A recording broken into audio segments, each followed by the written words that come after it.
Fundamentos de Teología Pentecostal. Un libro de Guy P. Duffield y Nathaniel M. Van Cleef.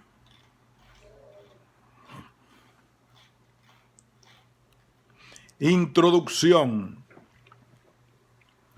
Una serie de ondas arrolladoras de avivamiento han transcurrido en el transcurso del siglo XX.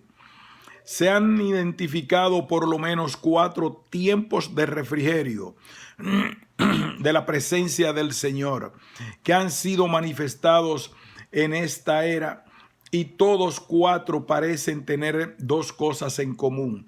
La primera es que estos tiempos de refrigerio han tocado a todos los sectores de la iglesia, impactando a todas las denominaciones cristianas hasta cierto grado. La segunda es que han sido tiempos con una marca única por la comprensión expansiva del papel del Espíritu Santo, la tercera persona de la Trinidad, en la vida y tarea de la iglesia. Observar el hecho histórico de que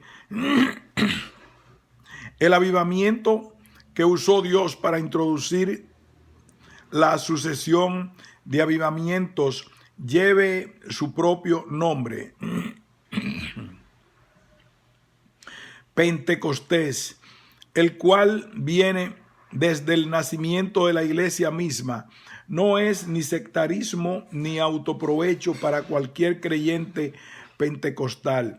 Al principio de este siglo, primero en Topeka, Kansas, y después en la calle Azusa, en Los Ángeles, California, la manifestación del Espíritu Santo resultó en un despertar que continúa afectando a la iglesia alrededor del mundo.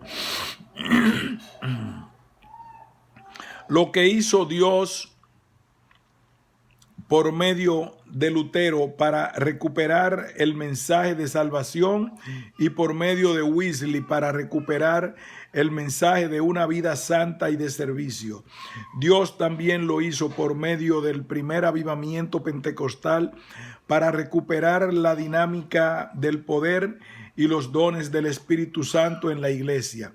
Desde entonces hay una extensa evidencia que prueba que el crecimiento en evangelismo se ha multiplicado a raíz de una respuesta más amplia y calurosa al Espíritu Santo y sus obras, a medida que los creyentes son ampliamente receptivos a estos derramamientos temporales del cielo. Ahora, este libro aparece en una época crucial, un tiempo en el cual estamos a la expectativa de un nuevo derramamiento de la gracia de Dios a través de la faz de la tierra. La renovación de las 2 últimas décadas ha retrocedido como la marca, solo para prepararnos para el comienzo de una nueva y más grande ola de bendición, con una profunda convicción que este volumen está adaptado a una nueva época de servicio lleno del Espíritu Santo y en la autoridad del nombre de Jesús. No es solamente el carácter permanente de este libro lo que le da su valor especial, sino también su singularidad.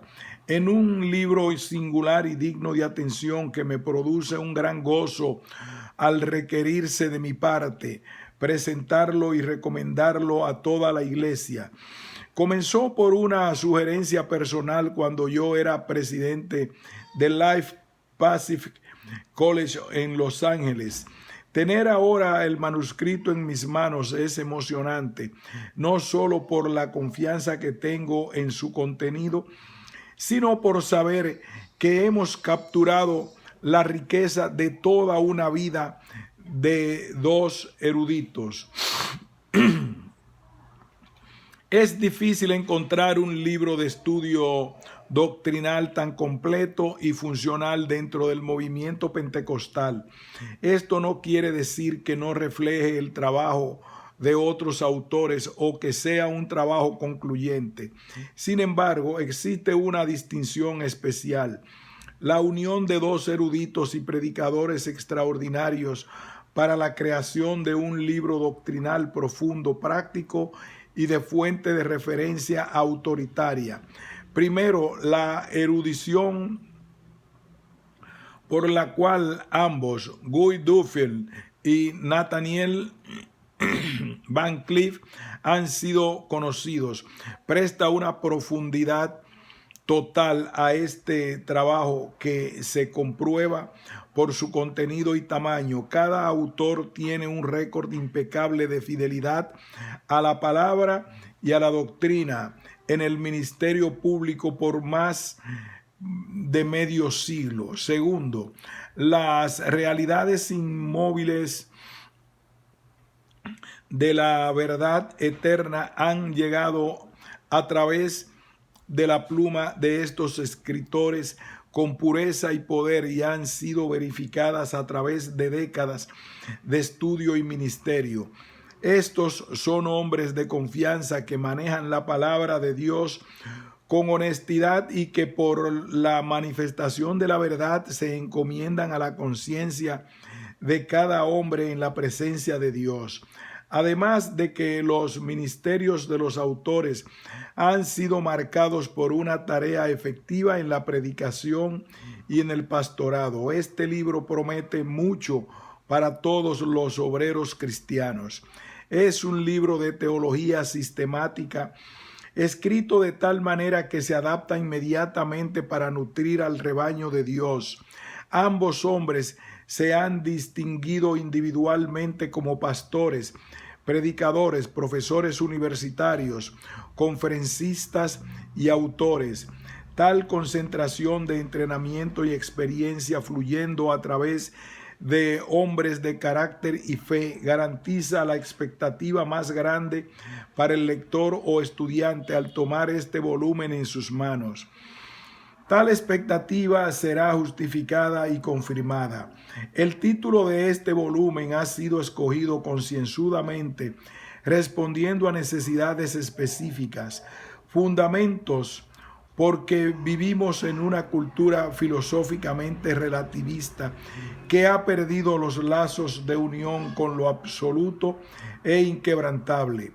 Los fundamentos arraigados en la realidad de una revelación divina necesitan ser nuevamente confirmados para que esta generación de creyentes sea firmemente plantada y edificada de acuerdo al modelo. El plomo de la palabra de Dios es la norma con la cual todas las enseñanzas y predicaciones deben estar alineadas y es también la norma a la cual todo el libro está firmemente adherido. Teología, porque lo que en verdad necesitamos ahora y para siempre se resume en conocer a Dios y en conocerle en términos de todo su consejo. En cuanto a este asunto, los doctores Duffield y Van Cliff han trabajado admirablemente. No solo explican las riquezas de los temas teológicos tradicionales, sino que también proveen con profundidad y balance un desarrollo de las facetas del ser, obra y poder de Dios, las cuales son verdades que se comprenden mejor en toda la iglesia en los últimos 80 años. Las obras del Espíritu Santo en la iglesia, los dones del Espíritu distribuidos a través de la iglesia y la vida de sanidad de Cristo entre la iglesia. Estos y otros temas relacionados merecen ser comprendidos y ejercitados en toda la iglesia y a través de todo el mundo pentecostal, porque toda verdad es vigente por medio del Espíritu Santo. Siendo así, reproductiva y confortante. M. Bounds advirtió que la verdad sin vida es como la letra que mata, la cual, aunque sea de excelente sabiduría, es tan estéril como un campo sembrado de perlas. En contraste, la calidad inherente de este volumen es de la misma que caracteriza a aquella que fortaleció al apóstol Pedro al exponer un texto del libro de Joel, predicándolo en una forma pertinente y contemporánea. El Espíritu Santo quiere hablarnos hoy mismo. La vitalidad del Espíritu manifestada aquí hace que las verdades antiguas palpiten con vida. Este libro entonces no es solamente una teología para los pentecostales.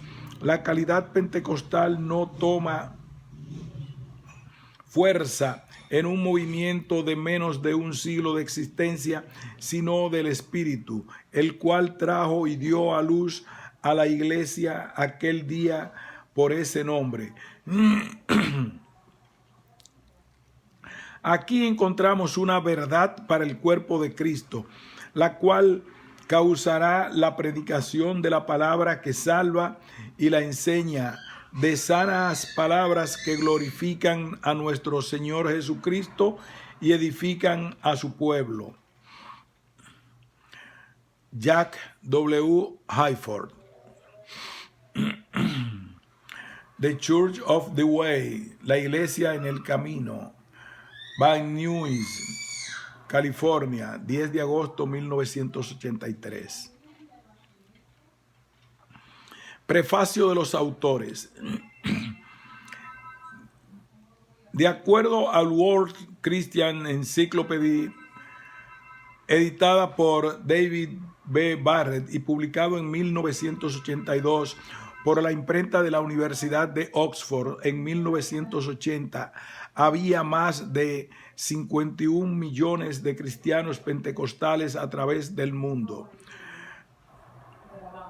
Más 11 millones más que adoran en un estilo pentecostal, pero se encuentran dentro de otras denominaciones. En 1956 el número de pentecostales fue aproximadamente 10 millones. Aparentemente este movimiento es el segmento de la iglesia cristiana que está creciendo más rápidamente en el mundo de hoy. Este gran grupo de creyentes cristianos ha experimentado el ministerio significativo de la tercera persona de la Trinidad, el Espíritu Santo, el cual no solamente se ha manifestado en una forma real, llena de bendiciones y poderes, sino que también ha afectado cada fase de sus vidas. El movimiento pentecostal no está basado solamente en una experiencia emocional, está basado en toda la Biblia como la palabra de Dios. Somos creyentes de la palabra, creemos en todo el consejo de Dios. Nuestras bendiciones espirituales están balanceadas con la enseñanza doctrinal de las Escrituras, con el fin de que podamos ser arraigados y sobreedificados en él y confirmados en la fe, para que el hombre de Dios sea perfecto, enteramente preparado para toda buena obra. Ha sido un privilegio y un gran placer compilar las enseñanzas de las Escrituras concernientes a las grandes doctrinas de nuestra fe como aparecen en este libro. Es el deseo sincero de los autores que esta obra, bajo la dirección de Dios, pueda ser útil para cimentar y establecer a nuestra familia pentecostal a través del mundo y animar a otros a recibir y gozar de todas las bendiciones de la vida espiritual rica y llena de Espíritu Santo. Guy P. Duffield y Nathaniel M. Van Cleef, Los Ángeles, California, 16 de agosto de 1983. Prefacio y reconocimientos a la primera edición en español. Esta es la palabra de Jehová, no con ejército ni con fuerza, sino con mi espíritu, ha dicho Jehová de los ejércitos. La palabra teología quiere decir ciencia que trata de Dios, de sus atributos y sus perfecciones. Por muchos siglos, muy poca gente tenía la oportunidad de leer la Santa Biblia, la revelación de Dios a la humanidad. La teología bíblica era solamente para una pequeña parte de la raza humana y en general para el clero, especialmente en las regiones hispanas. Con la llegada del movimiento pentecostal a las naciones de habla hispana, la puerta se abrió aún más para un mayor conocimiento de la palabra de Dios. El movimiento pentecostal carismático no tiene su base solamente en una experiencia de inspiración, sino que también está fundado en toda la Biblia, que es la palabra de Dios. Nuestras bendiciones espirituales tienen una base en las enseñanzas doctrinales de las Sagradas Escrituras. En 1987, el doctor David Barrett, redactor de la Enciclopedia Cristiana del Mundo, afirmó que hay 227 millones de creyentes pentecostales carismáticos. En el año 1958 el número calculado era de 12 millones. La prensa internacional publicó que en América Latina cerca del 80% de todos los protestantes y evangélicos son pentecostales y carismáticos. Durante las últimas décadas ha existido un clamor por más enseñanza de teología pentecostal por parte del mundo hispano. Cuando en 1983 se publicó el libro en inglés Foundations of Pentecostal Theology, Fundamentos de Teología Pentecostal, por el doctor Guy P. Duffield y el doctor Nathaniel Van Cliff, de nuevo se elevó el clamor por parte de muchos líderes de la iglesia hispana, institutos y seminarios bíblicos por una obra similar. Life Pacific College en Los Ángeles, California, dio el permiso para que se realizara la traducción de dicho volumen. Felicitamos por la excelente obra de traducción a Brenda Frederick de Truth y a los consultantes de texto Florence Sanochi de Luna y Eliana Muñoz de Caudillo. Agradecemos la labor del comité de redacción dirigidos por el doctor Enrique Son Andrews, presidente de la Facultad de Teología de la Iglesia Cuadrangular en Montebello, California. También damos las gracias a la doctora Dorothy Jane Furlong de la Facultad de Life Pacific College por su labor de coordinación en pro de esta publicación hispana. Que Dios reciba la honra y la gloria por esta gran obra publicada y por los buenos resultados que de cierto habrá por las divinas enseñanzas de este volumen. Director de Misiones Emeritus, Leyland B. Edwards, de la Iglesia Internacional del Evangelio Cuadrangular, Los Ángeles, California, 20 de enero de 1988.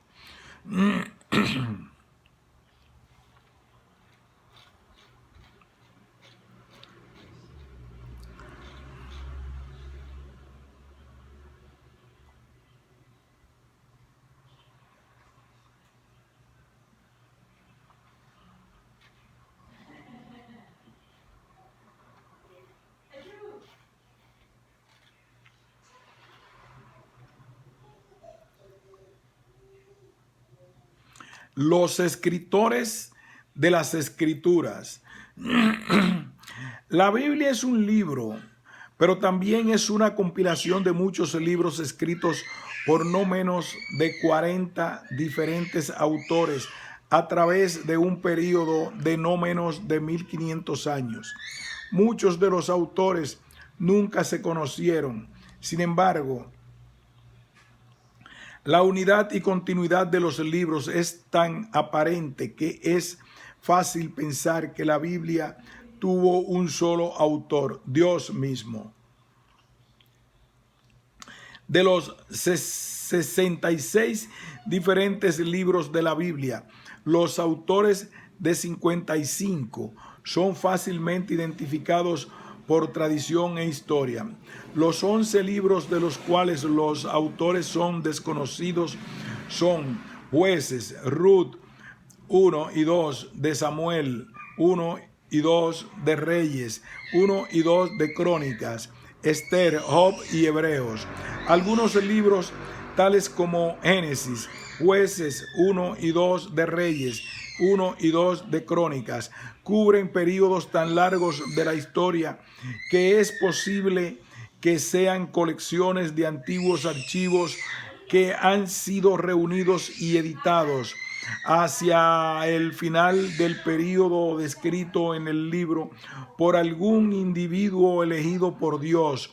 Por ejemplo, Moisés podría ser el compilador de Génesis. Si esto es cierto, entonces el número real de los escritores que contribuyeron en la Biblia puede ser considerablemente más de 40. Los Salmos y Proverbios tienen varios autores. Las sobreescrituras que aparecen encabezando muchos de los salmos sugieren por lo menos 7 diferentes autores. En adición a Salomón como el autor de Proverbios, se menciona a Agur y al rey Lemuel. Todos los autores, exceptuando posiblemente a Lucas, fueron judíos y escribieron en el contexto de la religión judía. Sin embargo, las palabras que ellos escribieron le han causado más atracción e interés a personas de todas las naciones que todas las otras palabras escritas. Es sumamente interesante notar la variedad de antecedentes ocupacionales representados por los autores conocidos. 2 de los escritores eran reyes, David y Salomón.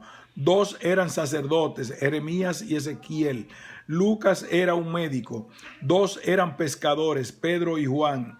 2 eran pastores, Moisés y Amós. Pablo era un fariseo y un teólogo. Daniel era un político.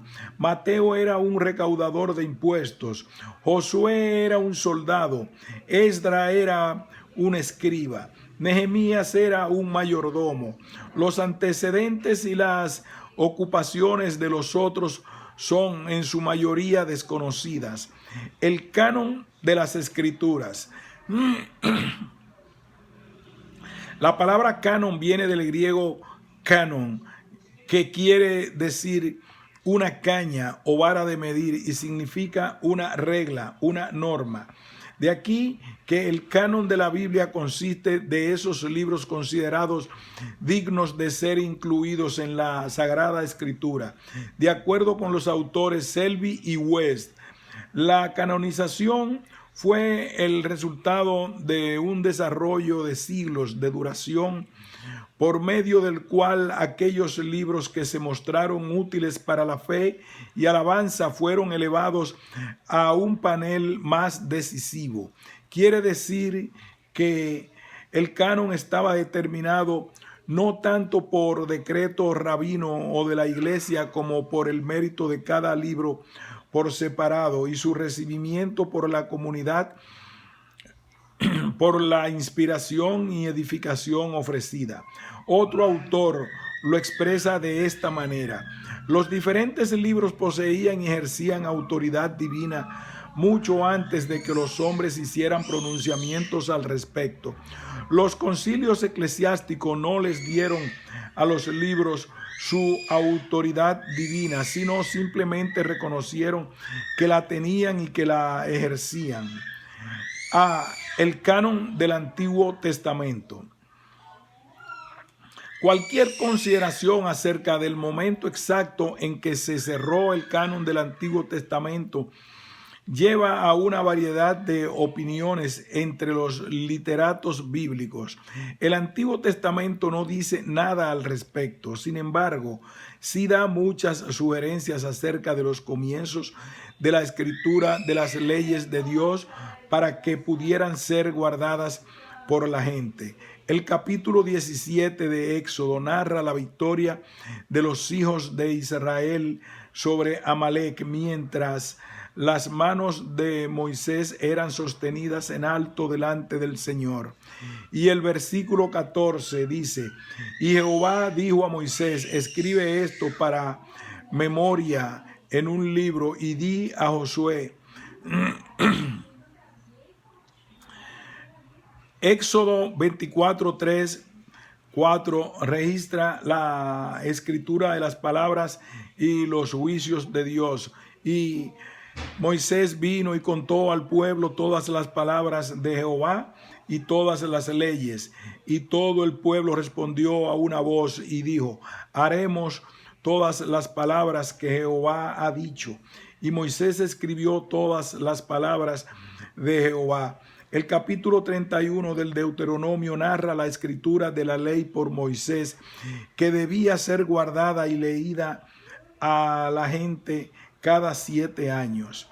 Y escribió Moisés esta ley y la dio a los sacerdotes hijos de Leví, y les mandó Moisés diciendo: al fin de cada 7 años, en el año de la remisión, en la fiesta de los tabernáculos, cuando viniere todo Israel a presentarse delante de Jehová tu Dios, en el lugar que escogiere, leerás esta ley delante de todo Israel a oídos de ellos. Esta ocasión bien podría marcar el comienzo más temprano del canon del Antiguo Testamento, porque leemos: y cuando acabó Moisés de escribir las palabras de esta ley en un libro hasta concluirse, dio órdenes Moisés a los levitas diciendo: tomad este libro de la ley y ponedlo al lado del arca del pacto de Jehová vuestro Dios, y esté allí por testigo contra ti. Josué, el sucesor de Moisés, también escribió estas palabras en el libro de la ley de Dios.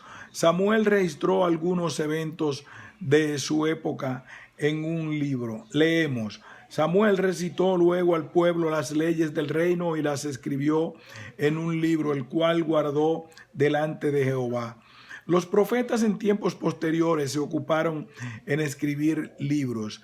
Dios habló a Jeremías y dijo: toma el rollo del libro y escribe en él todas las palabras que te he hablado contra Israel y contra Judá y contra todas las naciones desde el día en que comencé a hablarte, desde los días de Josías hasta hoy.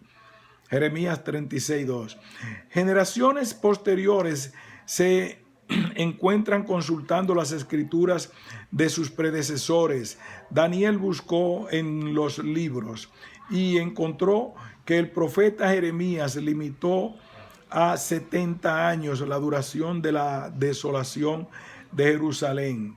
Más tarde, cuando la gente estaba nuevamente congregada en Jerusalén después de la cautividad de Babilonia, la ley de Moisés fue leída y honrada.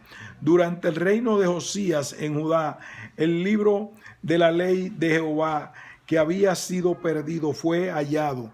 Entonces dijo el sumo sacerdote Hilcías al escriba Safán: he hallado el libro de la ley en la casa de Jehová. Josías reunió a los ancianos de Judá y Jerusalén y leyó oyendo ellos todas las palabras del libro del pacto que había sido hallado en la casa de Jehová. De aquí vemos los comienzos de lo que posteriormente se convirtió en el Antiguo Testamento.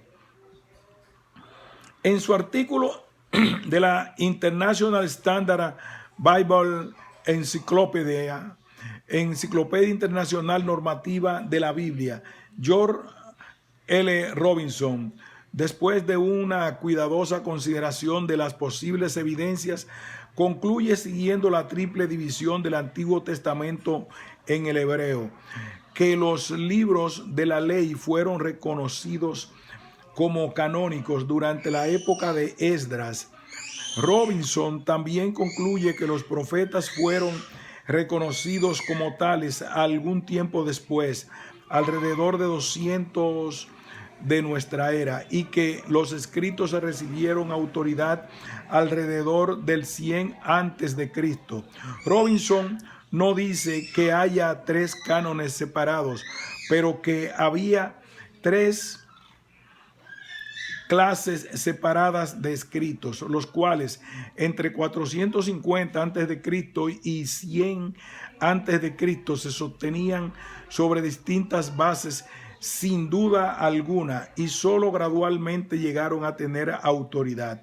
Otros eruditos sostienen la creencia de que hubieron solo dos periodos de canonización y correspondientes a la ley y los profetas, y que el canon del Antiguo Testamento fue completado alrededor del 400 antes de Cristo. Es difícil de decir cuál de estas posiciones es la correcta. Lo que es importante es que el canon del Antiguo Testamento sin duda estaba completo en la época de Cristo. Jesús se refirió a él como las Escrituras, diciendo: escudriñad las Escrituras, porque a vosotros os parece que en ellas tenéis la vida eterna. Leemos: y comenzando desde Moisés y siguiendo por todos los profetas, les declaraba en todas las Escrituras lo que él decía. En Lucas 11:51 hay una declaración interesante de Jesús que habla del tiempo, desde la sangre de Abel hasta la sangre de Zacarías, que murió entre el altar y el templo. Jesús se refería a los mártires del Antiguo Testamento. Abel fue el primero, como está registrado en el 4º capítulo de Génesis, y Zacarías fue el último, como registra 2 de Crónicas 24, 20, 21. En la Biblia hebrea, 2 de Crónicas es el último libro, mientras que Génesis es el primero. Entonces, Jesús no solo puso su sello de aprobación sobre todo el Antiguo Testamento, desde Génesis hasta 2 de Crónicas, sino que también dio indicación de que estos libros estaban en existencia y estaban aprobados en el periodo en que él estuvo en la tierra. Como evidencia adicional de la perfección del canon del Antiguo Testamento en esta época, tenemos el testimonio del celebrado historiador judío Flavio Josefo. En sus escritos en contra de Apión, él dice: porque no tenemos entre nosotros una innumerable multitud de libros que están en desacuerdo y que se contradicen el uno al otro, como tienen los griegos, sino solo 22 libros que contienen los registros de todos los tiempos pasados, los cuales nosotros justamente creemos que son divinos, y es evidente cuán firmemente hemos dado crédito a estos libros de nuestra propia nación por lo que hacemos, porque durante tantos siglos como ya han pasado, nadie ha tenido el coraje suficiente como para agregar nada a ellos, ni sacar nada de ellos, pero ha llegado a ser inmediatamente natural a todo judío y desde su nacimiento estimar estos libros que contienen doctrinas divinas y a persistir en ellas, y si la ocasión se diera, morir voluntariamente por ellos. En nuestras Biblias cristianas hay 39 libros en el Antiguo Testamento, mientras que el Antiguo Testamento judío cuenta con 24. Esto se explica por los siguientes hechos. Los 12 libros de los profetas menores, Oseas a Malaquías, son solo un libro. También los siguientes son solo un libro cada uno.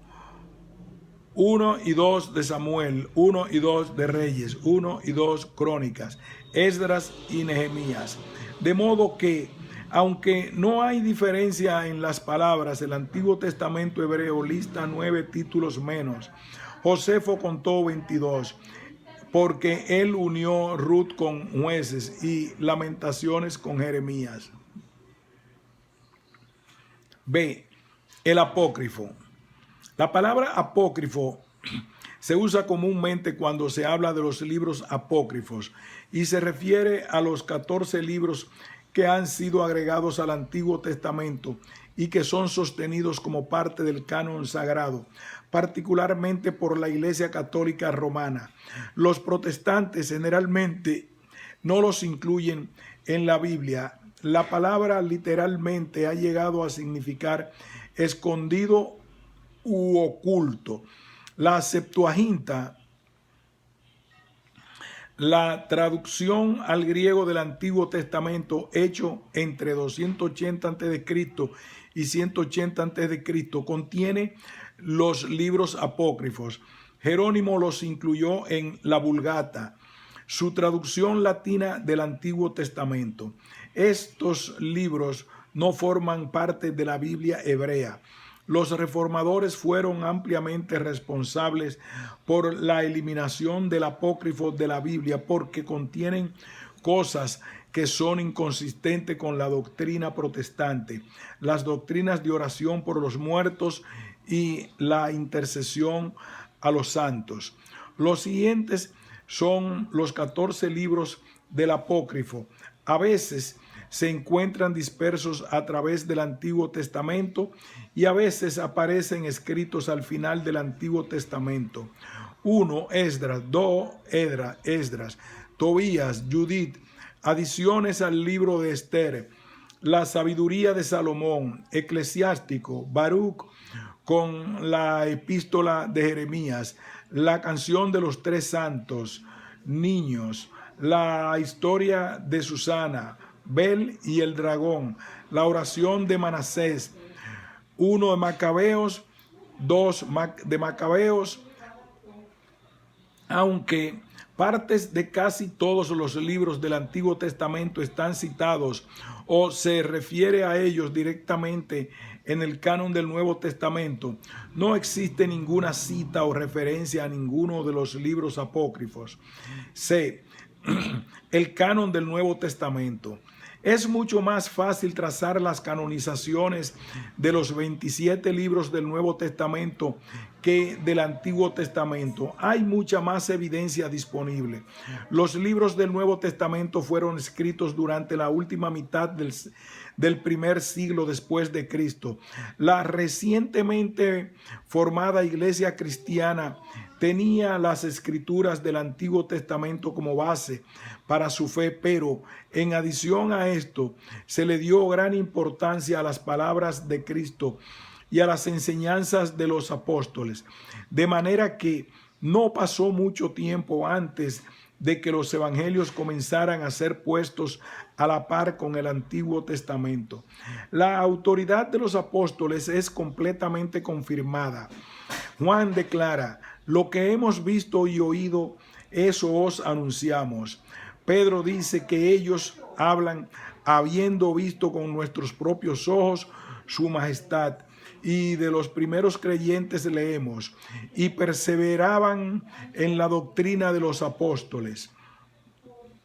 Debido a que las epístolas de Pablo fueron escritas para tocar la necesidad específica de una iglesia local o de un individuo, estas eran preservadas por su valor espiritual y eran leídas en las iglesias. En varias ocasiones, Pablo dio instrucciones definidas de que sus cartas fueran leídas y circuladas. A la iglesia en Tesalónica escribió: os conjuro por el Señor que esta carta se lea a todos los santos hermanos. A la iglesia en Colosas exhortó: cuando esta carta haya sido leída entre vosotros, haced que también se lea en la iglesia de los laodicenses y que la de la Odisea la leáis también vosotros. Para que esto se pudiera llevar a cabo, es concebible que una copia de las cartas colosenses y de la Laodiceana hubiera sido hecha. A medida que esta práctica se esparció, es fácil ver que antes de que pasaran muchos años, se dispondría de una compilación de las cartas de Pablo. El Nuevo Testamento sugiere una distribución bastante amplia de estas escrituras. A Juan se le indicó: escribe en un libro lo que ves y envíalo a las 7 iglesias que están en Asia. Santiago se dirigió a las 12 tribus que están en dispersión.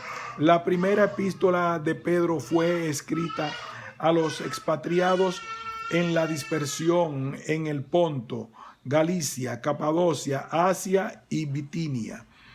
Se ha sugerido la posibilidad de la existencia de una compilación temprana de un canon del Nuevo Testamento que se reconocería conjuntamente con las escrituras del Antiguo Testamento. Y tened entendido que la paciencia de nuestro Señor es para salvación, como también nuestro amado hermano Pablo, según la sabiduría que le ha sido dada, os ha escrito casi en todas sus epístolas, hablando en ellas de estas cosas, entre las cuales hay algunas difíciles de entender, las cuales los indoctos e inconstantes tuercen, como también las otras escrituras para su propia perdición. Durante los primeros años del siglo II, comenzó a hacerse sentir el efecto de los patriarcas eclesiásticos. Estos eran talentosos alumnos, maestros y dirigentes de la iglesia. En sus cartas a estas nuevas iglesias, ellos citaron continuamente de 2 libros que llegarían a ser el canon del Nuevo Testamento. Estas cartas llevaban un testimonio distinguido del valor del libro del cual citaban, ubicándolos por encima de sus propias palabras.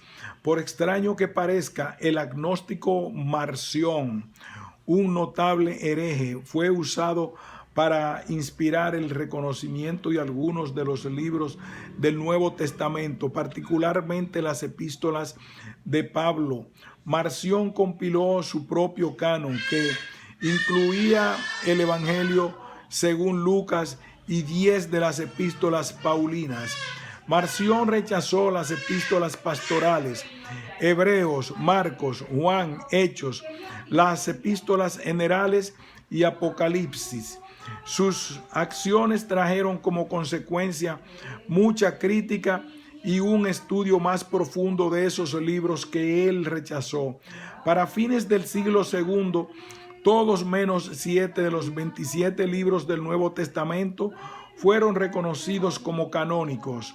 Los 7 libros que no fueron enteramente reconocidos en ese momento eran Hebreos, 2 y 3 de Juan, 2 de Pedro, Judas, Santiago y Apocalipsis. Ímpetu adicional fue dado a la formación de un canon definitivo del Nuevo Testamento por el emperador Diocleciano, momento en el cual ordenó que las escrituras fueran quemadas con fuego. Por lo tanto, llegó a ser una necesidad que se hiciera una determinación acerca de cuáles libros eran la escritura. Los cristianos debían decidir por cuáles libros valía la pena sufrir y morir. El interrogante del canon tenía un significado serio y práctico. Dentro de 25 años de las persecuciones dioclecianas, Constantino, el nuevo emperador, había abrazado al cristianismo y había ordenado a Eusebio, obispo de Cesarea e historiador eclesiástico, que preparara y distribuyera 50 copias del Nuevo Testamento. A causa de esto, era necesario decidir cuáles libros debían ser incluidos. No es difícil entender que en el momento en el que el canon estaba siendo considerado, había muchos libros en existencia que reclamarían consideración. Estas escrituras han sido divididas generalmente en lo que comúnmente se conoce como el pseudopígrafo y el apócrifo. En el primero están incluidos un grupo de libros adulterados y heréticos considerados escrituras falsas. Estos fueron virtualmente desconocidos por todo concilio y no fueron citados por los patriarcas eclesiásticos. Muchas doctrinas heréticas, tales como las sostenidas por los agnósticos, negaban la encarnación de Cristo. La doctrina sostenida por los docéticos negaban la realidad de la humanidad de Cristo, y la sostenida por los monofisistas, quienes rechazaban que la doble naturaleza de Cristo se encontraba en estos libros. Más de 280 de estos han sido catalogados y agrupados bajo los títulos de Evangelios, Hechos, Epístolas, Apocalipsis y otros. Heisler y Nix declaran: cualquier fragmento de verdad que preserven es oscurecido tanto por sus suposiciones religiosas como por sus tendencias heréticas. Los libros no solo son anticanónicos, también tienen muy poco valor para propósitos religiosos o devocionales. Su valor principal es histórico, revelando las creencias de sus compositores. Los libros catalogados como el apócrifo del Nuevo Testamento fueron aquellos mantenidos en gran estima por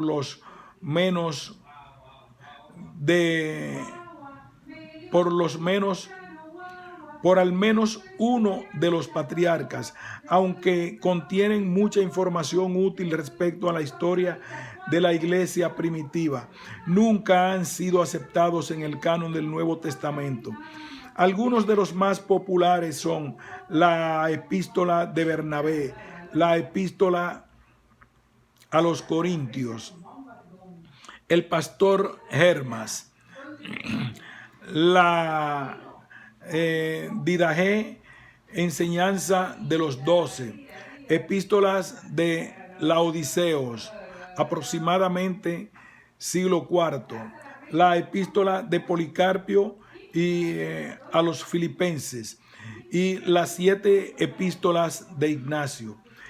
En una de sus epístolas pastorales, Anastasio, nacido alrededor del 298 después de Cristo, hace una lista como escritura de todos los 27 libros del Nuevo Testamento.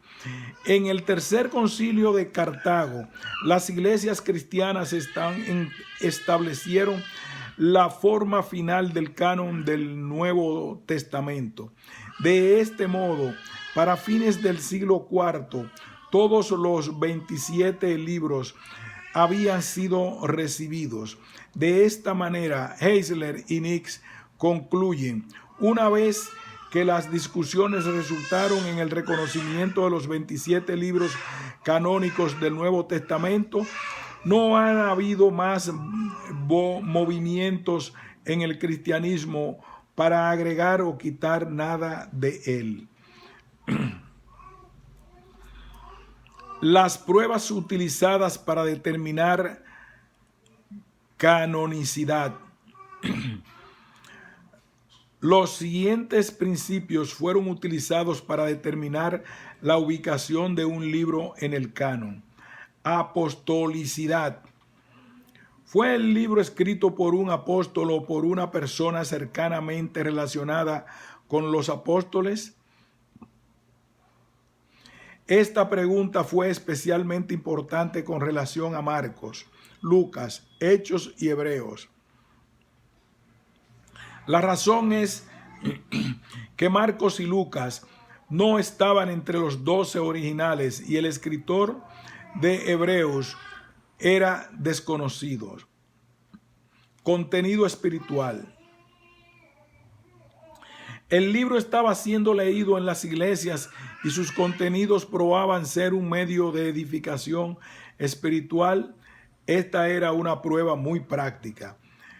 Veracidad doctrinal. ¿Era el contenido de los libros recto en doctrina? Cualquier libro que contenía herejía o que era contrario a los ya aceptados libros canónicos era rechazado. Utilidad. Era el libro reconocido universalmente en las iglesias y era ampliamente citado por los padres de la iglesia. Inspiración divina. ¿Daba verdadera evidencia de inspiración divina? Esta era la prueba fundamental. Todo daba lugar finalmente a este aspecto. Quinto, la infalibilidad de las Escrituras. A. Definición de infalibilidad. La infalibilidad de la Escritura significa que en sus autógrafos originales la Biblia no contiene errores. En los idiomas originales en que la Biblia fue escrita, su contenido es absolutamente infalible, sin ningún error de ningún tipo. Esta ha sido la posición de todas las confesiones de las grandes iglesias evangélicas a través de los años. En contraste a esto, los ateos, agnósticos y teólogos liberales han declarado que la Biblia está llena de errores. En realidad, hay aquellos que enseñan una infalibilidad limitada, tomando derecho a declarar que la Biblia es infalible en materia de fe y práctica, pero no necesariamente en materia científica e histórica.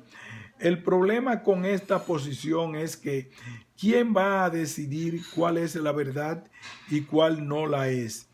Si uno no puede tener una fe positiva en la infalibilidad de este libro, ¿cómo puede hablar con una autoridad final cuando se trata de la eternidad? ¿Por qué es esta pregunta tan vitalmente importante? ¿Por qué no puede uno llegarse a la Biblia de la misma forma que se acerca a cualquier otro libro? Cuando lee cualquier otro libro, el hombre toma lo que cree y deja aquello con lo cual está en desacuerdo. ¿Por qué no se puede hacer lo mismo con muchos, como muchos están abogando con la Biblia? El testimonio a la infalibilidad. 1. ¿De dónde viene esta doctrina de infalibilidad? Viene de las Escrituras mismas.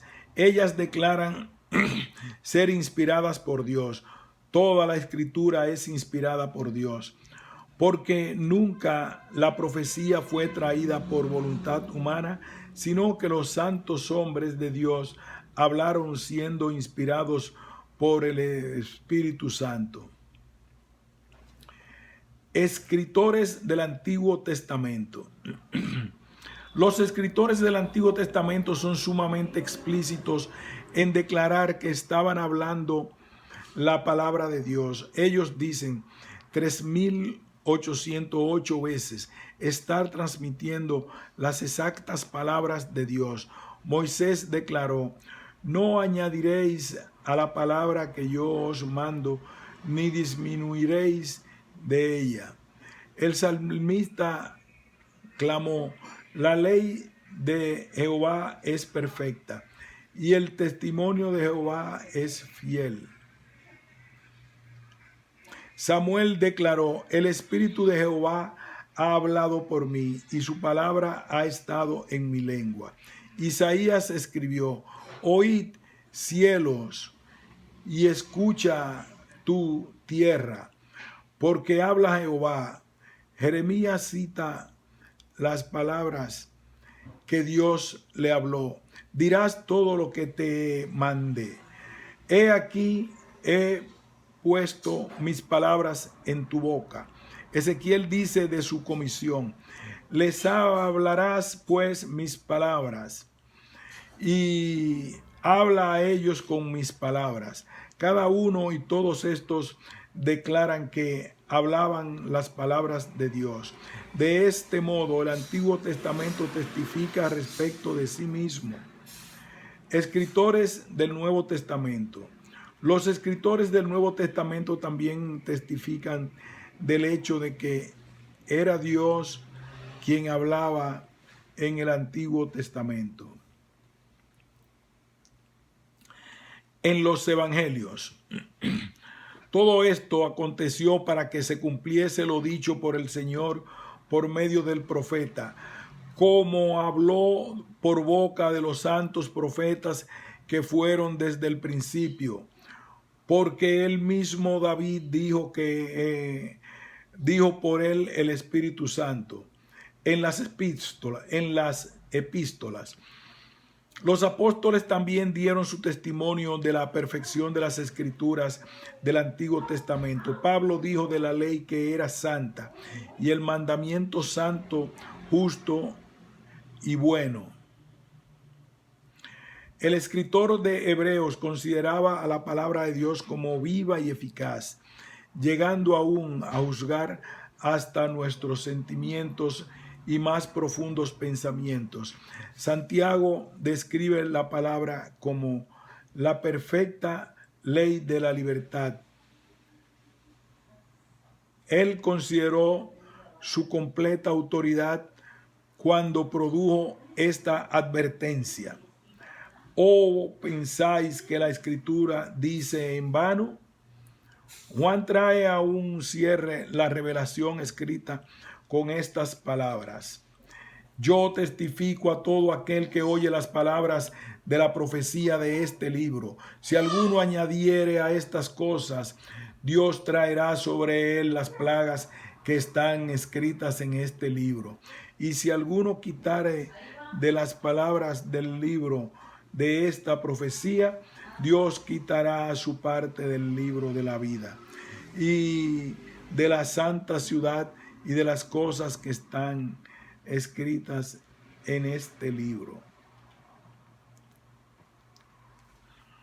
De este modo, hacia el comienzo, en el medio y al final de las escrituras, Dios previene acerca de alterar su palabra, ya sea agregando o quitando de su mensaje.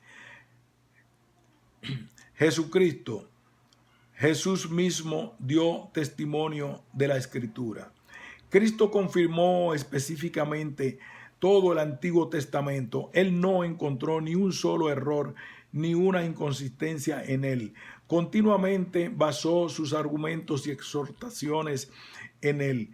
Él declaró: ni una jota ni una tilde pasará de la ley hasta que todo se haya cumplido.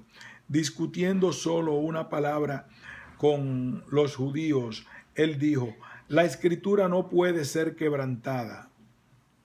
En Lucas 24:44 Jesús dijo: estas son las palabras que os hablaré, estando aún con vosotros, que era necesario que se cumpliese todo lo que está escrito de mí en la ley de Moisés, en los profetas y en los salmos. Estas tres secciones comprenden todo el Antiguo Testamento. Jesús se refirió a muchas personas y eventos del Antiguo Testamento y de esa manera atestiguó de la autenticidad y la autoridad del Antiguo Testamento. Es interesante notar que en la siguiente lista puso su sello de aprobación sobre algunos de los más cuestionados eventos y milagros del Antiguo Testamento. Él aprobó el relato de lo siguiente: creación y matrimonio, el diluvio y el arca de Noé, la destrucción de Sodoma y Gomorra, la destrucción de Tiro y Sidón, la circuncisión, la Pascua, la ley, los mandamientos, la ley judía de divorcio, el hecho de la zarza ardiente, el símbolo de Jonás y el gran pez, el arrepentimiento de Nínive, la gloria de Salomón, la sabiduría de Salomón, la fiesta de los tabernáculos, David comiendo los panes de la proposición, los sacerdotes profanando el santuario, el cierre de los cielos en los días de Elías, la historia de Naamán, el leproso, el registro de la serpiente levantada,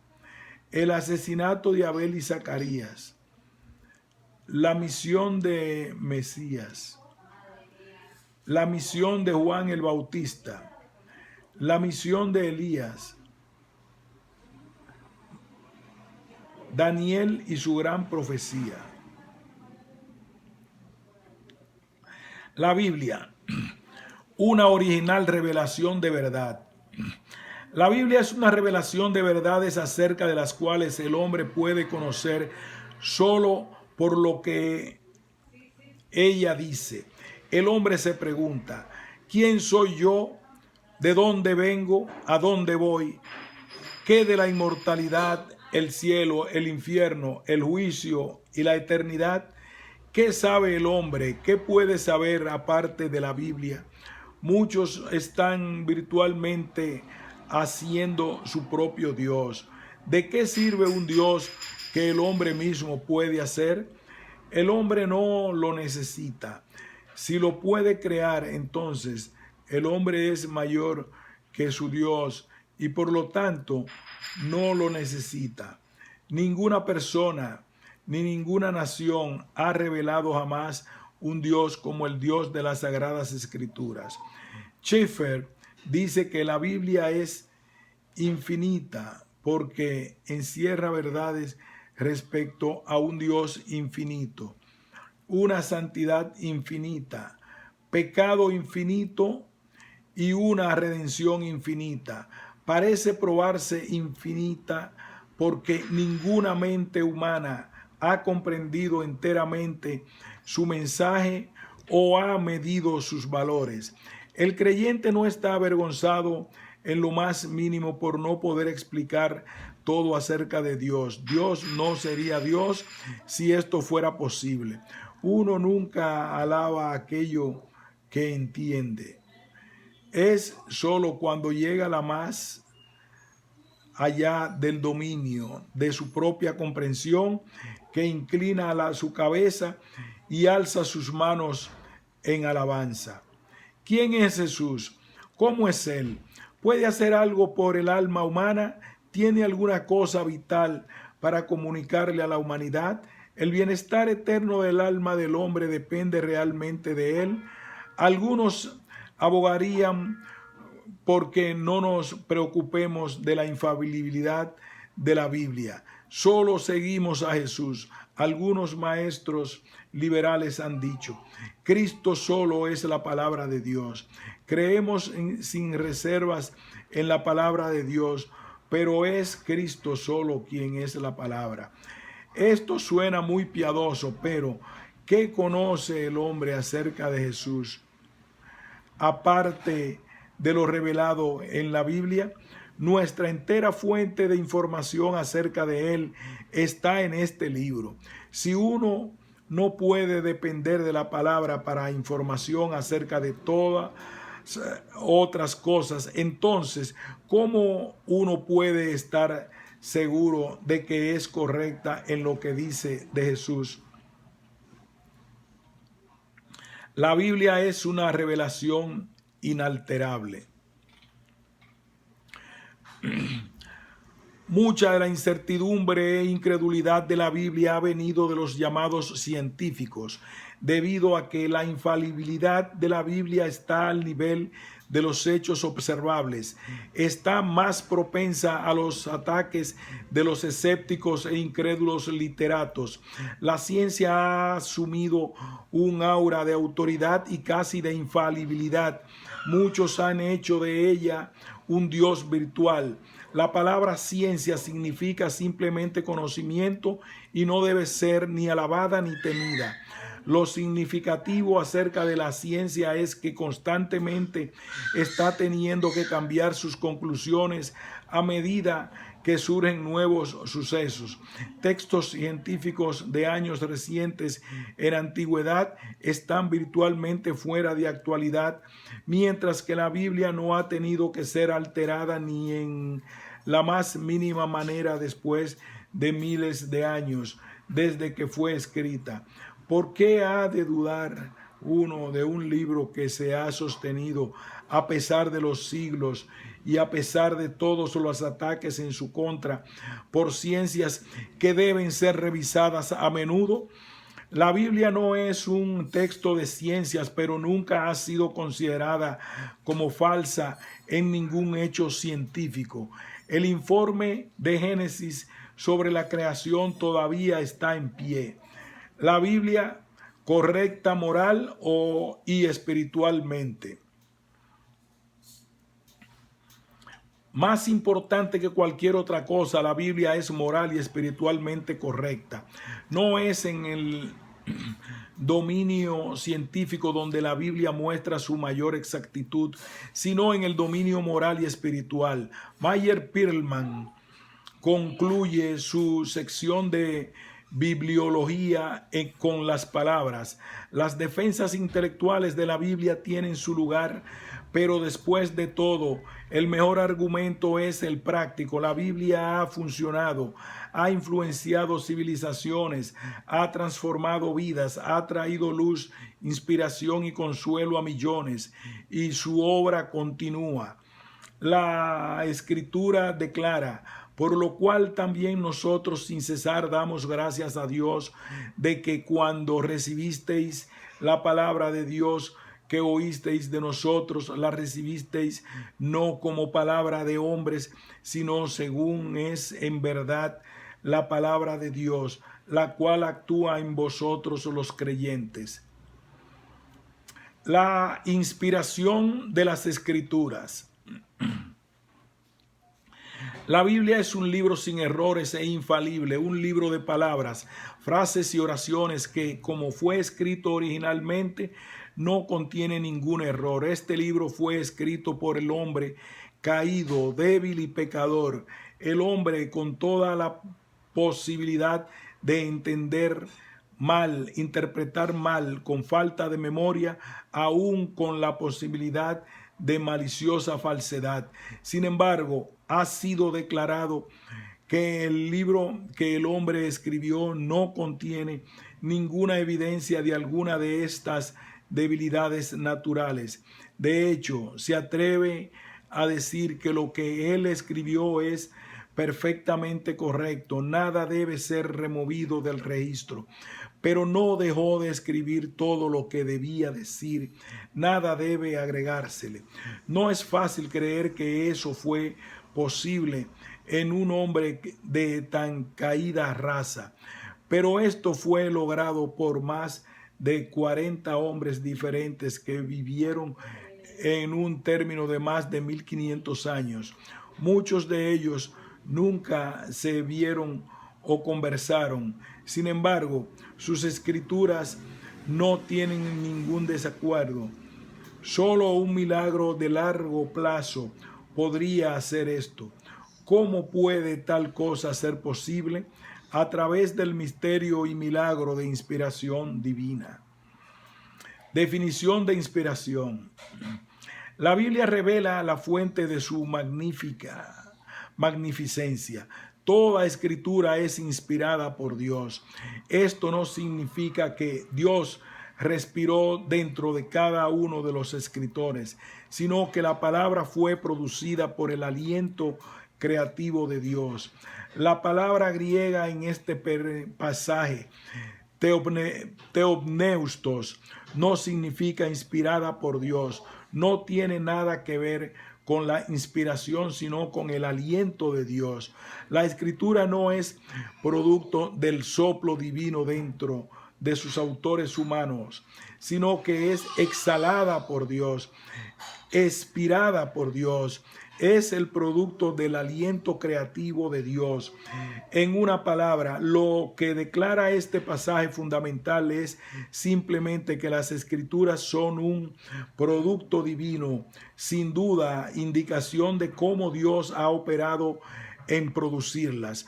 Sin embargo, ningún término que hubiera acertado más enfáticamente la divina producción de las Escrituras podría haberse elegido que aquel que ya se ha empleado. El aliento de Dios es en la Escritura solo un símbolo de su omnipotente poder, el portador de su palabra creativa. De la misma forma en que Dios sopló a Adán el aliento de vida, así también sopló en las Escrituras el aliento de su vida. También leemos en 2 de Pedro 1:21, santos hombres de Dios hablaron siendo inspirados por el Espíritu Santo. Este verso literalmente dice, porque la profecía no nació, fue traída por voluntad del hombre en ningún momento, sino que hombres hablaron de Dios siendo nacidos o traídos por el Espíritu Santo. Benjamin Warfield dice, el término utilizado aquí es muy específico, no debe ser confundido con guianza, dirección, control o aún dirigir en el completo sentido de la palabra.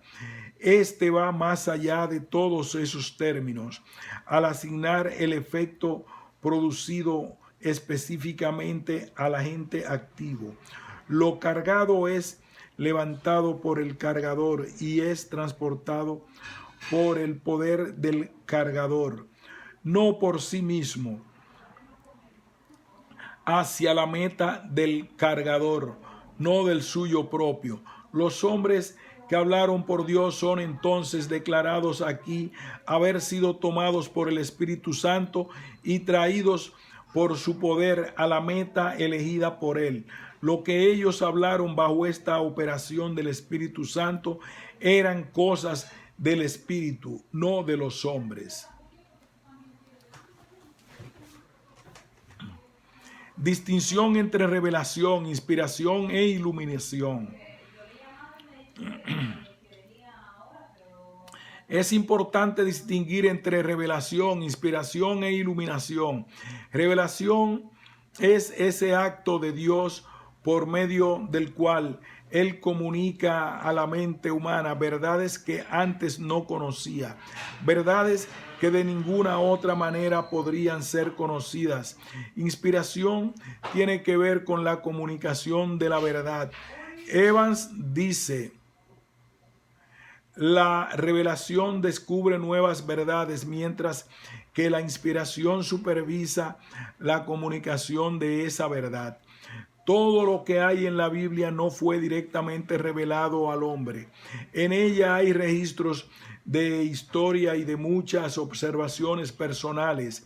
De lo que estamos seguros es que ese registro es verídico. El Espíritu Santo dirigió e influyó a los escritores para que por inspiración fueran guardados de todo error de verdad o de doctrina.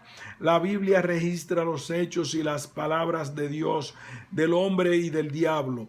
Es sumamente importante notar cuidadosamente quién está hablando. El doctor Wayne Evans lo ha expresado bien.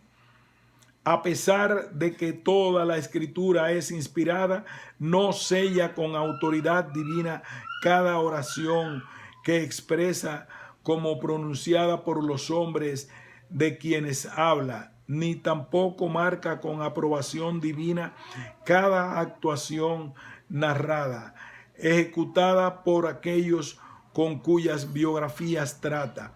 En el libro de Job, por ejemplo, la inspiración da con igual exactitud el lenguaje de Jehová, las palabras de Satanás y los discursos de Job y de sus 3 amigos. Pero obviamente no pone a todos en el mismo nivel de autoridad. Cada orador es responsable de sus propias expresiones. Ni Satanás, ni Job, ni sus 3 amigos hablaron por inspiración de Dios. Ellos expresaron sus propias opiniones, y todo lo que esa inspiración atestigua es que ninguno de ellos es mal interpretado, pero que cada uno habló los sentimientos atribuidos a él en la Escritura. Algunos confunden inspiración con iluminación. Iluminación se refiere a la influencia del Espíritu Santo común a todos los creyentes, que les ayuda a asirse de las cosas de Dios. Pero el hombre natural no percibe las cosas que son del Espíritu Santo o Espíritu de Dios, porque para él son locura y no las puede entender, porque se han de discernir espiritualmente. Esta iluminación de cosas espirituales es prometida a todos los creyentes y puede ser experimentada por ellos. En aquella misma hora Jesús se regocijó en el Espíritu y dijo: yo te alabo, oh Padre, Señor del cielo y de la tierra, porque escondiste estas cosas de los sabios y entendidos y las has revelado a los niños. Sí, Padre, porque así te agradó. Pedro habla de un ejemplo interesante donde a los profetas se les dio inspiración para registrar grandes verdades, pero no les fue otorgada la iluminación para entender con claridad, con exactitud, el significado de lo que profetizaban. Los profetas que profetizaron de la gracia destinada a vosotros inquirieron y diligentemente indagaron acerca de esta salvación, escudriñando qué persona y qué tiempo indicaba el Espíritu de Cristo que estaba en ellos, el cual anunciaba: a estos se les reveló que no para sí mismos, sino para nosotros administraban las cosas que ahora os son anunciadas. Algunos tratan de explicar la inspiración de las Escrituras como resultado de esta experiencia de iluminación. Ellos afirman que dentro del hombre hay esta chispa de luz divina que solo necesitaba ser abanicada para permitir a los hombres de la antigüedad escribir la Biblia. Meyer Perryman distingue dos diferencias específicas entre iluminación e inspiración. Primera diferencia: en cuanto a duración, la iluminación es o puede ser permanente, mas la senda de los justos es como la luz de la aurora, que va en aumento hasta que el día es perfecto.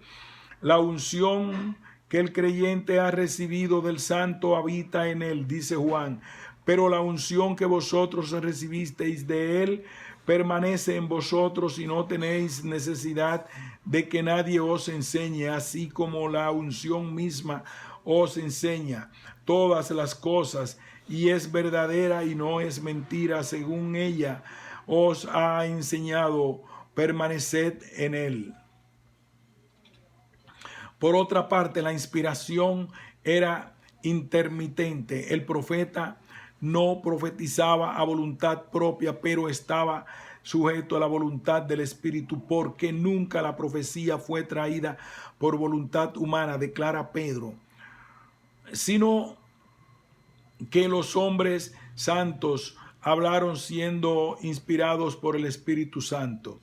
La precipitación de inspiración profética es implicada por la expresión común. La palabra del Señor vino a tal persona.